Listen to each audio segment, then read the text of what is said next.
Hello hi అండి అందరికీ కొత్త సంవత్సరం శుభాకాంక్షలు నా తరపు నుంచి అయితే మన సబ్స్క్రైబర్ ఎంతమంది ఉన్నారో అందరికీ కొత్త సంవత్సరం శుభాకాంక్షలు. ఈ సంవత్సరంలో అందరూ ఏమేం కోరికలు ఉన్నాయో అన్నీ నెరవేరాలని మనస్ఫూర్తిగా కోరుకుంటున్నాను. మన యూట్యూబ్ ఫ్యామిలీలో ఎంతమంది ఉన్నారో యూట్యూబ్ ద్వారా వాళ్ళకు మంచి పేరు రావాలని అయితే నేను మనస్ఫూర్తిగా కోరుకుంటున్నాను.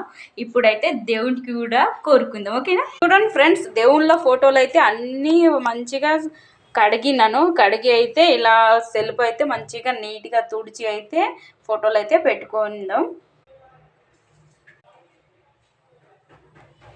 చూడండి ఫ్రెండ్స్, ఇగో పెద్దగుట్ట దేవునికి అయితే సపరేట్ సెల్ఫ్లు అయితే పెట్టుకున్నాను. ప్రసాదంతో ఇలా అయితే అలంకరించినాను. కొత్త సంవత్సరం కదా, అందుకనే దేవుళ్ళకైతే ఇలా అలంకరించినాను. తిరుమల తిరుపతి దేవుళ్ళు అయితే ఎంత బాగున్నారో చూడడానికి.